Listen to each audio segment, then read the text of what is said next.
我父亲是2013年因病去世，父亲走了2年以后，我和姐姐才去整理那个房间，有2个大樟木箱，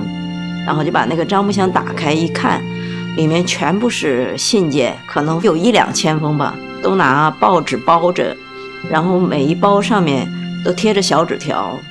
珊珊写给爸爸妈妈哪一年到哪一年，光我的信就有500多封。要不要把它整理出书，我还是很犹豫的，都是私人的事情。后来我还是下决心去整理。我父亲是个铁道兵，路修到哪儿他就去哪儿。我妈妈是浙江日报的编辑，后来我姐姐就下乡了，然后再后来我就当兵了，我们家就4个人就分到了4个地方。我们的家不是在某个地方，是在信里，在路上，就是我们总是靠互相之间写信把一个家连成一个整体。妈妈写给我爸爸的第一封信应该是我们家信的鼻祖，他们就反正经人介绍就认识了嘛。我妈妈又没见过人，就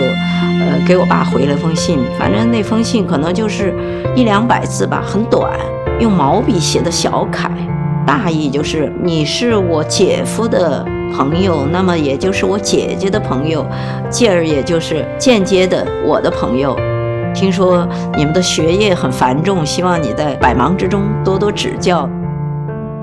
当时我爸拿到那封信就是有点被震到了哈，只上过初中的这么一个女子，字也写得好，文笔也好，然后落落大方，我爸就马上就同意跟他就是书信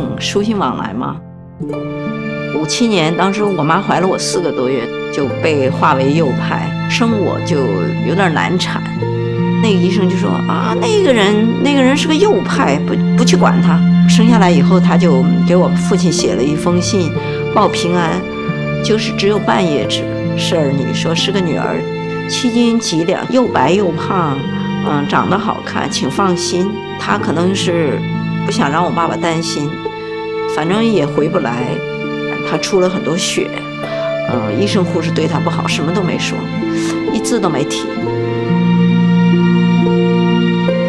我这辈子写的第一封信是写给我父亲的，1971年吧。我爸爸还在那个陕西大巴山里面修路，就跟小邱叔说，你看我2个女儿都给我写了信，就特别满足吧。我当兵以后，你表现好不好，一个重要的标志就是你有没有入党。所以我就写了封信，先问问我爸他有没有入党的希望。我爸的回信我保留下来了。8月8日那天，正是我参加铁道兵工作28整年，正在病中发烧，感慨很深。青山为证现青春，白发依然是白丁。屈指算来，我今后工作时间不会超过10年了，因此能否加入党组织，对于我的工作和前途影响不大。我所于心不安的是，对你和姐姐在政治上的进步可能会产生不好的影响。我就觉得我爸爸那封信肯定写了很长时间，说不定还重写过，写了抄过，所以我就马上就回信，就是没入你也没做错什么，你也是个好人，还好写了这样一封信，不然我今天会很后悔。那我爸爸最后一封信我就不记得了，因为96年我父母家里就是装了这个长途电话嘛，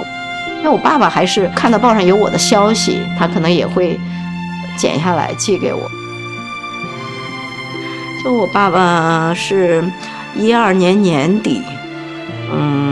查出来就是癌症嘛，阳台上就有很多我妈妈种的花，爸爸就坐在阳台上喝茶的时候就在那感叹，就说这么好的生活，这么好的日子，好像我就要过不上了哈。我觉得我父亲那么仔细认真地留下那些信件，说不定就是希望有一天我去整理它们，纪念书信在我们生活中的重要作用，也是记录在书信中呈现的那个时代。